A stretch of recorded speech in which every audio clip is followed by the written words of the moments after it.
작년 1월 달이죠.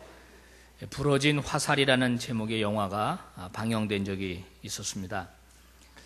2007년도에 일어난 판사 석궁 테러 사건, 실제 그 사건을 소재로 해서 만든 영화입니다. 물론 영화이기 때문에 실제 사건과 동떨어진 면은 없지 않겠습니다만은 사건은 이렇게 시작이 됩니다. 한 대학에 수학 교수가 있었어요. 근데 그 해에 대학 입시 문제를 냈는데 이 수학 문제 중에 오류가 있다는 것을 발견하게 된 겁니다. 그래서 이 교수는 학교 측에다가 이것을 솔직하게 인정을 하자, 그리고 모범 답안을 통해서 밝히자, 이렇게 이제 이야기를 했는데 학교 측은 그냥 덮고 가자 이렇게 나온 겁니다. 이 교수가 워낙 강직하니까 지속적으로 학교에다가 계속 잘못한 건 잘못했다고 이야기를 해야 된다, 그렇게 주장을 하다가 그만 부당하게 학교 측으로부터 해고를 당하게 됩니다.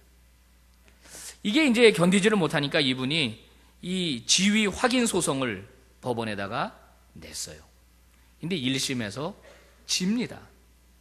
그러니까 다시 항소를 했는데 뚜렷한 이유도 없이 법원에서 기각을 해버렸어요. 도저히 못 참겠으니까 석궁을 들고 밤에 판사를 찾아간 겁니다.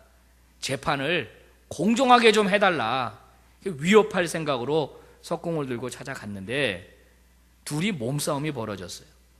그러다가 어떻게 해서 이 판사 배에 상처를 입게 됐는데 한 2cm 정도, 큰 상처는 아니죠, 2cm 정도 상처를 입었다는 겁니다. 자, 이거 가지고 이제 둘이 싸우는 겁니다. 이 사람은 나한테 석궁을 쐈다, 이 교수는 나는 안 쐈다, 위협만 했다, 그리고 몸싸움 하다가 생긴 상처지 석궁 때문에 생긴 상처는 아니다. 그러면 당시에 배에 꽂혔고 부러졌던 화살이 어디 있느냐, 뭐 이런 공방이 계속 되는 것입니다. 그런데 이 영화를 본 사람들이 영화를 보고 나서 막 분통 터져 하는 이유는 다른 게 아니고 이 사법부의 이 부당한 이 권한 남용, 이거에 대해서 분통을 터뜨린 거예요. 영화 중에서 이 변호사 측이 증거를 제시하면 기각합니다, 이유 없습니다, 설명 들을 필요 없습니다, 그러면서 강압적으로 이 법정에 있는 재판을 일방적으로 판사가 끌어가더라는 겁니다. 자, 여러분, 우리나라에 안타깝게도 이런 말 있지 않습니까? 무전유죄, 유전무죄. 돈이 있는 사람들은 다 무죄로 풀려나고 보석으로 풀려나고 형 집행정지로 풀려나고, 돈 없는 애꿎은 시민들만 이제 범죄자가 되어간다, 이런 비난이 있지 않습니까? 물론 다 그런 건 아닙니다. 일부겠죠, 일부. 자, 이 영화 진행되는 과정 가운데 이 교수 역할을 했던 배우 안성기입니다. 그 장면이 제가 기억이 납니다. 호송 차량을 타기 전에 뭐라고 소리를 지르냐면, 이게 재판입니까? 이게 재판입니까? 개판이지, 그러면서 호송차를 타더라고요.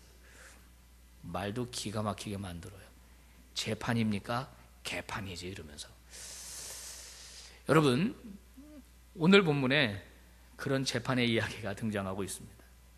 피의자가 예수님이에요. 그리고 판사는 빌라도입니다. 빌라도의 법정에 예수님을 고발한 것입니다. 우리가 성경에서 알고 있는, 그리고 사도신경을 고백할 때마다 이야기하고 있는 빌라도, 그의 본명은 폰티우스 필라투스입니다. 그가 어떤 정치적 여정을 통해서 지금 이 유대 지역의 총독으로 부임했는지는 모르지만은 상당한 실력자임에는 틀림이 없습니다. 당시 로마가 지배하고 있는 이 속국 중에서 이 팔레스틴 지역만큼 예민한 데는 없었습니다.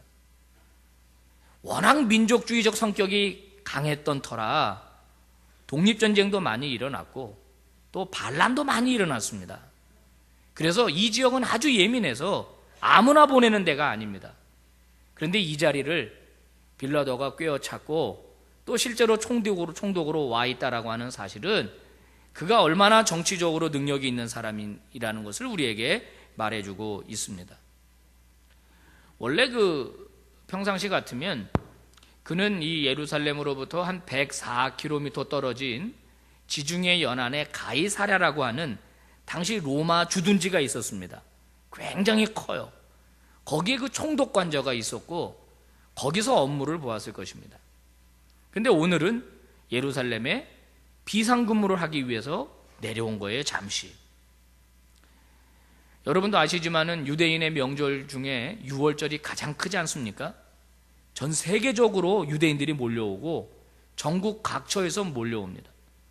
예루살렘 성전으로 몰려들기 때문에 평상시에는 한산했을지 모르지만은 이 유월절 절기만 되면 바글바글 사람들이 북적북적 모여들었어요.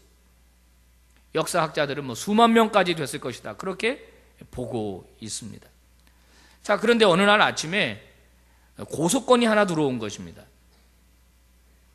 유대의 최고 종교 지도자, 다른 말로 하면 그들의 대통령이나 다름없는 대제사장이 다른 서기관들과 관리들을 대동하고 한 젊은 청년을 끌고 온 겁니다. 그래가지고 이 젊은 청년을 지금 빌라도에게 고발을 하는 거예요. 고발의 내용이 오늘 본문에 나옵니다. 3가지 죄목이에요. 첫 번째, 이 사람이 백성들을 미혹하게 했다. 미혹한다라는 말은 선동한다라는 뜻입니다. 선동한다. 백성들을 선동하고 다닌다라는 거예요. 두 번째 죄목은 뭐냐면 조금 더 심각한데, 가이사 황제에게 세금을 바치지 말라고 그랬다는 거예요. 심각하죠. 세금을 내지 말라고 그랬으니. 세 번째는 더 심각한 죄목입니다. 자기 스스로 왕이라고 그런다는 거예요. 왕, 이거 여러분 반정부 인사 아닙니까? 왕은 가이사 황제 한 명밖에 없는데 자기가 왕이라 그런다는 거예요. 이 3가지 죄목을 걸어서 빌라도에게 예수님을 고발한 것입니다. 여러분, 하지만 이들의 주장과 이들의 고소는 다 허위 사실입니다. 자, 첫 번째, 예수님은 백성들을 선동한 적이 없습니다. 그들이 워낙 율법을 문자주의적으로 해석을 했기 때문에 주님은 그것을 탈피해서 율법의 본래의 정신에 대하여 가르쳐 주신 것 뿐이거든요. 백성들이 너무 좋아하고 너무 존경하니까 예수님을 따라다닌 것밖에는 없습니다. 예수님이 고의적으로 그들을 선동하지도 않았고 선동하려고 하지도 않았습니다. 그들이 예수님을 따르고 그들이 가르치던 율법을 예수님께서 비난하니까 그들의 위치, 자기들의 기득권, 이게 흔들리니까 예수님을 갖다가 어떤 사회적 문제로 빌미 삼아서 백성을 선동한다고 고발한 것입니다. 두 번째, 세금을 내지 말라 그랬다. 주님은 그런 적이 없죠. 아주 분명하게 주님은 가이사의 것은 가이사에게 드리고 하나님의 것은 하나님에게 드려라, 분명하게 말씀을 하셨어요. 세금 내지 말라고 하신 적이 없다는 겁니다. 세 번째, 예수님은 스스로 왕이라고 하신 적이 없습니다. 자, 예수님이 주장한 나라가 있었죠. 국가. 예수님이 주장한 나라는 이 세상 나라가 아니었고 하나님의 나라였습니다. 하나님의 나라. 하나님 아들로서 하나님의 나라의 왕으로 주님이 자기 스스로를 소개했지, 단 한 번도 어떤 이 로마 체제를 전복시키려고 하는 시도를 해본 적도 없고 또 그렇게 하지도 않으셨던 겁니다. 예수님이 병자를 고칠 적에도 어떻게 하셨습니까? 입 다물라고 함구령을 내리셨습니다. 예수님에 대하여 정치적 메시아로 오해할까 봐 주님은 끊임없이 나는 정치적 메시아가 아니다라고 하는 사실을 그들에게 알려주기 위해서 병자를 고치고도 소문내지 말라고 하신 분이에요. 언제 주님이 로마 정부를 뒤집을 목적으로 스스로를 왕이라고 하셨습니까? 그렇지 않다라는 거예요. 그럼에도 불구하고 이 종교 지도자들, 대제사장은 예수님에게 그런 정치적 혐의를 뒤집어 씌워가지고 위험하기 짝이 없는 인물이라는 것을 부각시키려고 했던 것입니다. 자, 오늘 본문에 보면 빌라도가 예수님을 신문하는 내용이 나오는데 단 한마디 나와요. 네가 왕이냐 유대인의 왕이냐? 예수님은 네 말이 옳도다 이렇게 대답한 걸로만 나옵니다. 하지만 이제 요한복음에 보면 이때의 사건이 좀 자세하게 나오는데요, 하나 그 특이한 점이 하나 있습니다. 이 유대 종교 지도자들이 예수님을 고발하면서 그 총독이 있던 그 관저 안으로 들어가지를 않아요. 집 밖에서 소리를 지르는 겁니다. 그 이유가 무엇이냐? 성경에 기록이 되어 있습니다. 유월절 절기를 먹기 위해서 그렇다라는 거예요. 자, 무슨 말이냐면 유대인들은요, 이방인들과 접촉을 하면 로마 군인들이나 빌라도나 이방인과 접촉을 하거나 또는 그 하수도 시설이 제대로 안 돼 있어서 그 집에서 물이 흘러나오잖아요. 그거를 밟으면 마치 시체를 만지는 것과 동일한 부정으로 간주를 했습니다. 그러면 일주일 동안을 부정하게 돼요. 그러면 유월절 식사를 못하는 거예요. 잔치에 참여가 안 되는 겁니다. 유월절 그들의 그 율법상. 그러니까 고발을 하더라도 그 안에 들어가지 않고 바깥에서. 여러분, 아이러니하지 않습니까? 죄가 없으신 예수님을 자기들의 어떤 기득권을 유지하기 위해서 지금 십자가에 못 박으려고 빌라도에게 거짓 날조된 이 기소를 하고 있으면서 자기들 스스로는 정결을 지키려고 한다라는 것입니다. 이율 배반적인 행동 아닙니까? 아니, 그 이방인과 접촉해서 유월절 식사 안 하는 거, 그 못하게 되는 거, 그거는 끔찍하게도 자기 스스로 정결하겠다라고 하면서 그의 속에는 정말로 더러운 것으로 가득 찬 이중적인 종교인들의 모습을 지금 보여주고 있는 것입니다. 사랑하는 여러분, 당시 종교 지도자들이 가졌던 이 이중성은 오늘 저와 여러분에게도 발견됩니다. 이 이중성이라고 하는 것이 늘 우리의 내면 세계에서 우리를 괴롭히지 않습니까? 우리는 누구나 다 그 정도의 차이만 있을 뿐이지 이중적일 수밖에 없습니다. 겉으로는 거룩한 척, 깨끗한 척, 또 가장 진실한 척 하지만 실제로 우리가 우리 스스로를 너무 잘 알지 않습니까? 나에게 손해가 되고 나한테 좀 어려움이 생기면 금방 가면을 바꿔 쓰고 태도를 바꾸는 것이 저와 여러분이다라고 하는 거예요. 우리 그리스도인들에게 이런 증상이 자주 나타납니다. 하나님의 뜻을 따라 살겠다, 그리스도인으로서의 마땅한 삶의 규범이 있는 줄 알면서 때때로 우리는 돈을 벌어야 한다는 이유로, 또 사회생활을 잘 해야 된다는 이유로, 이런저런 이유로 우리의 신앙을 헌신짝처럼 내버리는 경우들이 있다라고 하는 거예요. 영국의 유명한 기독교 저술가 C.S. 루이스는 그런 우리 그리스도인들을 향하여 이런 충고를 합니다. 그리스도인들이여, 천국을 지향하며 살아라. 천국을 지향하며 살아라. 그러면 세상을 덤으로 얻게 될 것이다.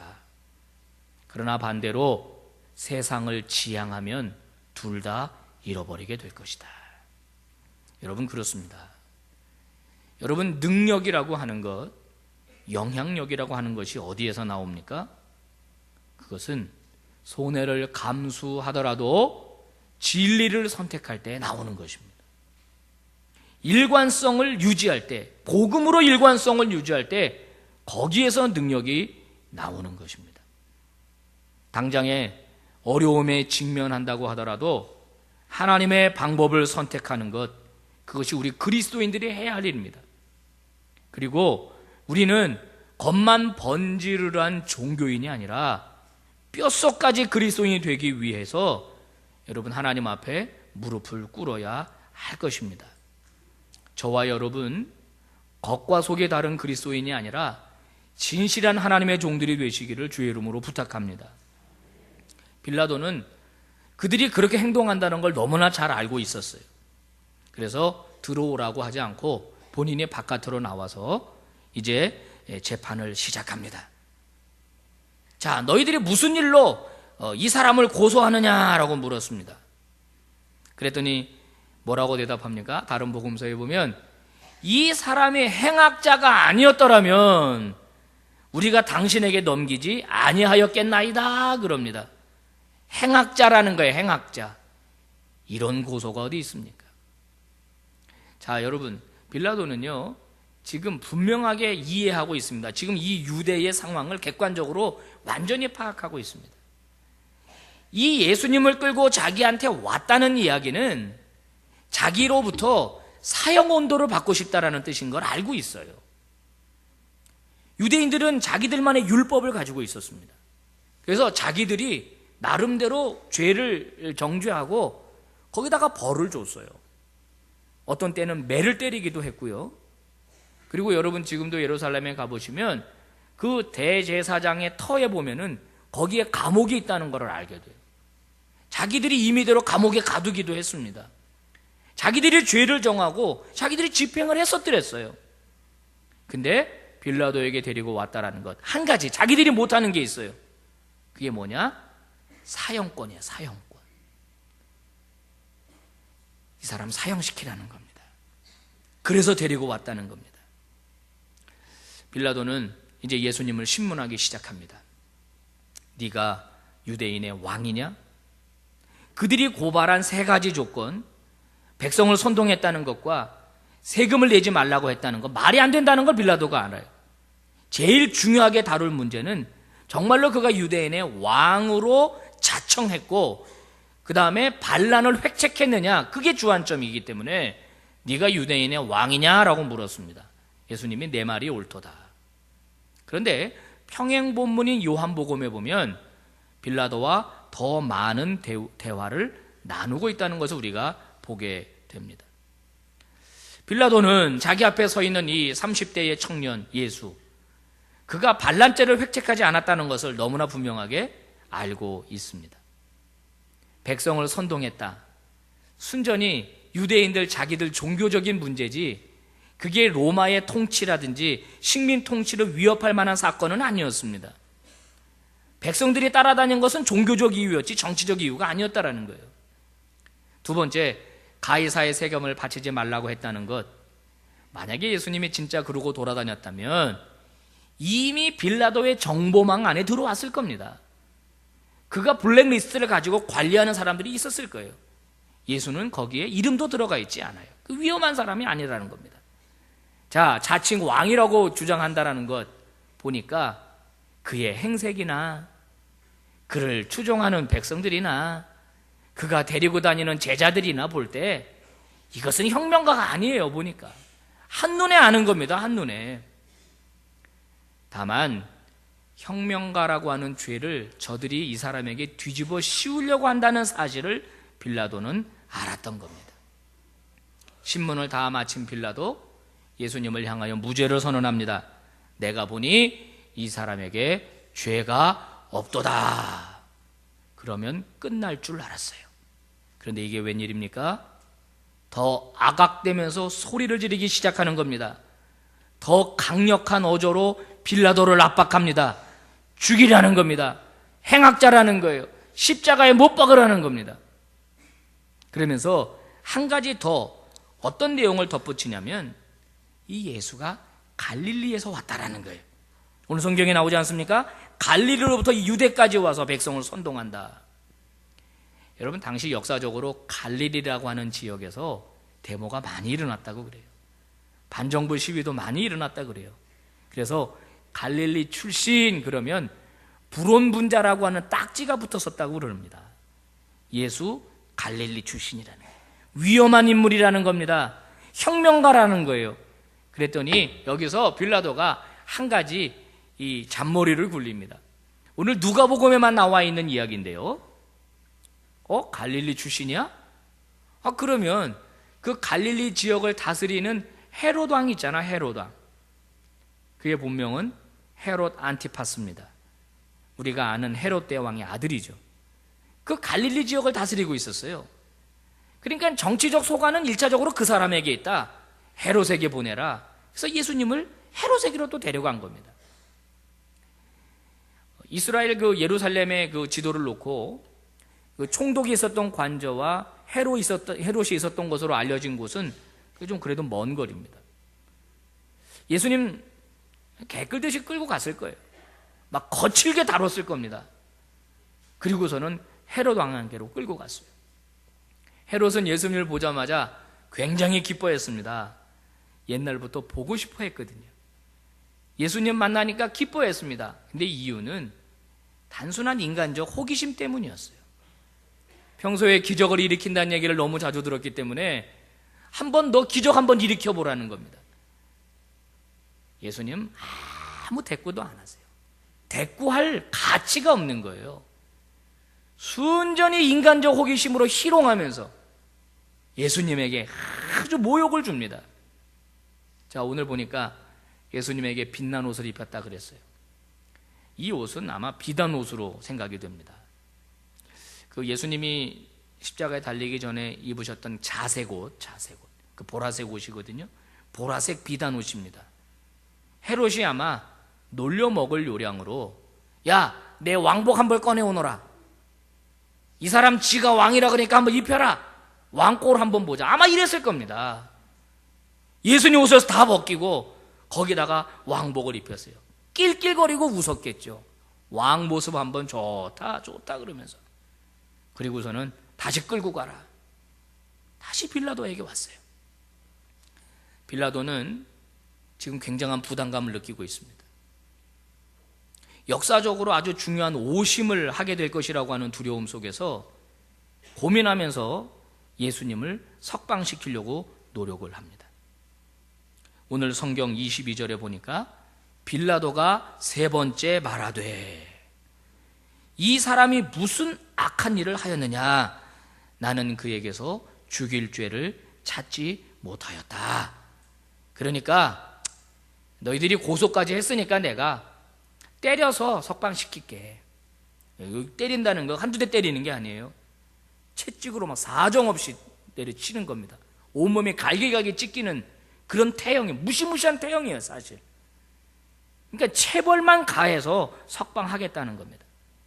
빌라도는 최선을 다해서 예수님을 놓아주려고 했어요. 다른 복음서에 보면 그의 부인이 찾아와서 꿈 얘기를 합니다. 이 사람에게 손대지 말라 그랬다는 거예요. 당신이 이 일에 관여하지 말아라. 빌라도가 그렇게 예수님 보니까 죄가 진짜로 없고 놓아주려고 그랬어요. 또 실제로 자기가 손에 물로 손을 씻으면서 나는 이 일과 무관하다 하면서 또 그런 제스처도 취했습니다. 하지만 결국 빌라도는 예수님에게 십자가형을 언도하고 맙니다.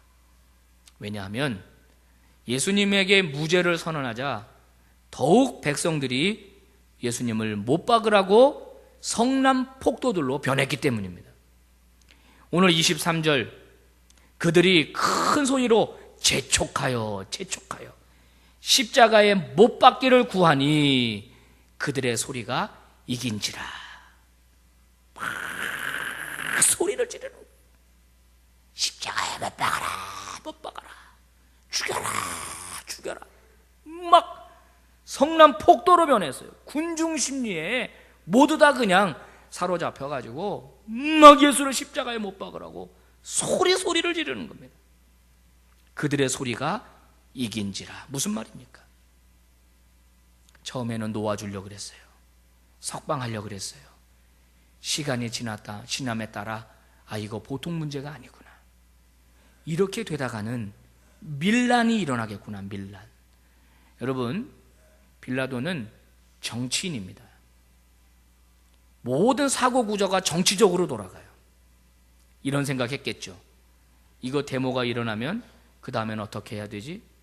군대를 파송해야 되겠지. 출동시키면 밀란을 진압하는 과정에서 피 뿌리는 사건이 일어나겠지. 사람이 죽겠지. 그리고 이 일이 결국 로마 정부의 보고가 되겠지. 그러면 나는 손해를 보겠지. 자기가 총독으로 재임하는 동안 이 유대 지역이 편안하고 아무 문제도 안 생기고 1년마다 정해진 세금 따박따박 걷어서 로마에다 갖다 바치면 자기에게 신용이 쌓이고 좋은 평가를 받게 되고 더 높은 자리, 더 좋은 자리로 올라가겠지, 이 생각을 하게 된 겁니다. 에이, 문제 일으키지 말자. 한 사람 죽이면 되지. 끝까지 이 사람 한 사람 십자가에 못 박는다고 무슨 일이 생기랴. 그는 자신의 영달을 위해서, 자신의 권좌를 유지하기 위하여 예수를 포기했습니다. 예수를 포기한 게 아니죠. 진리를 포기한 것입니다. 여러분, 그러면 그 다음에 빌라도는 어떻게 됐을까요? 잘 살았을까요? 높은 자리에 올라갔을까요? 성공했을까요? 그렇지 않습니다. 빌라도의 최후에 대하여 전해지는 얘기는 두 가지입니다. 그런데 두 가지 다 공통적인 게 있는데, 그게 뭐냐면 그가 스스로 자살함으로써 생을 마감했다는 거예요. 그는 로마 총독직에서 면직이 됩니다. 그리고 로마로 소환이 돼요. 그리고 어떤 일에 연루돼서 사형원도를 받습니다. 그가 비참해서 스스로 목숨을 끊었다는 거예요. 잘 살아야지. 성공했었어야지. 높은 자리에 올라갔었어야지. 그럴 걸. 그렇게 혼자 비참하게 자살할 걸. 왜 진리를 포기해서 2000년의 역사 동안 수많은 그리스도인의 입에서 빌라도라고 하는 나쁜 이름이 회자되게 만들었냐라고 하는 겁니다. 사랑하는 여러분, 인간으로서 우리가 직면하게 되는 실존적 문제가 있다면 그것은 누가 나를 다스리느냐라고 생각합니다. 무엇이 나를 다스리느냐. 빌라도는 그의 인생을 다스리는 것이 그의 권좌 유지였습니다. 자신의 영달이었습니다. 그게 그의 인생을 다스렸기에 그는 예수를 버렸습니다. 우리는 우리의 인생을 살아가는 동안 끊임없이 이 질문과 맞닥뜨려지게 되어 있습니다. 사랑하는 여러분, 여러분의 인생은 무엇이 다스립니까? 누가 여러분 인생의 주인입니까? 초대 그리스도인들이 했던 고백 중에 가장 중요하게 여겨졌던 고백은 신앙 고백이었습니다. 베드로가 고백했던 주는 그리스도시요 살아계신 하나님의 아들입니다. 예수는 주, 퀴리오스라고 하는 이 고백은 그리스도인들이 했던 아주 중요한 고백이었습니다. 그런데 이 고백은 그냥 하는 고백이 아니라 우리가 아는 대로 생명을 내걸고 해야만 하는 고백이었습니다. 로마 황제가 신으로 추앙받던 시절, 로마 황제가 퀴리오스가 아니고 예수가 퀴리오스 주라고 하는 고백은 그리스도인들을 사형장으로 이끌게 되는 단서가 됐기 때문입니다. 그들은 예수를 주로 고백할 때, 즉 내 인생을 다스리는 분, 내 인생의 주인은 로마 황제가 아니라 예수 그리스도입니다라고 고백할 때 그들은 죽을 각오를 했다라고 하는 거예요. 이탈리아 아시스라고 하는 지방에 프란체스코라고 하는 성자가 있습니다. 그는 젊은 청년 시절에 기사가 되는 꿈을 가졌다고 그래요. 당시 기사, 이 전쟁터에 나오는 기사만큼 존경받고 인기 있는 직업은 없었다고 그래요. 그래서 그는 전쟁놀이를 즐겨했고, 그리고 쾌락을 즐겨하는 여느 젊은이들과 같았다라고 그럽니다. 그렇게 그가 살아가고 있던 어느 날 그의 내면 속에서 신기한 음성이 하나 들렸다라는 거예요. 너는 주인을 따르겠느냐, 종을 따르겠느냐. 그래서 물었답니다. 고민하기 시작했답니다. 누가 주인입니까? 누가 주인입니까? 그리고 시간이 지나면서 자기 내면에 들려온 그 목소리의 주인공이 예수님이라고 인식하게 됩니다. 그동안 그는 자기의 꿈과 야망을 위해서 살았습니다. 자기가 자기 인생의 주인이 되어서 자기가 하고 싶은 대로 하고 살았습니다. 그런데 예수님이 그의 가슴속에 던져준 그 질문은 그로 하여금 고민하게 만들었다는 거예요. 누가 나의 주인인가? 그리고 그는 더 이상 그동안 즐거워했던 모든 일에 대하여 즐거움을 느끼지 않게 되었다라고 그래요. 갑자기 변한 그의 태도를 보고 친구들은 의아하게 생각합니다. 너 왜 그래? 너 왜 그래? 그리고 프란체스코를 예전의 모습으로 돌려놓기 위해서 큰 파티를 준비했답니다. 그 파티 중에 연극이 있었다고 그러는데요, 그 연극의 역할 중에서 어릿광대 역할, 그것을 이 프란체스코에게 맡겼대요. 그래서 프란체스코도 처음에는 거기에 동참해서 연극 연습을 하고 하다가 길을 걸어가는 중에 갑자기 걸음을 멈춰섰다는 겁니다. 왜 그랬느냐? 갑자기 역겨운 분노가 일어났다는 거예요. 내 인생이 연극과 같다라는 생각을 했다는 거예요. 가짜라는 생각을 하게 됐다는 거예요. 가짜라는 생각. 그는 구석에서 쭈그리고 앉아서 울먹거리며 기도를 합니다. 주님, 이렇게 살 수는 없습니다. 주님, 더 이상 이렇게 살 수는 없습니다. 고민하며 눈물을 흘릴 때 친구들이 다가와, 야, 너 왜 그래? 너 왜 그래? 너 여자 생겼냐? 여자 때문에 무슨 고민되는 일이냐? 너 왜 그래? 왜 그래? 그때 프란체스코는 자리에서 일어나면서 친구들에게 이렇게 말합니다. 그래, 나 애인 생겼어. 나 사랑하는 사람 생겼어. 고귀한 사랑을 만났어.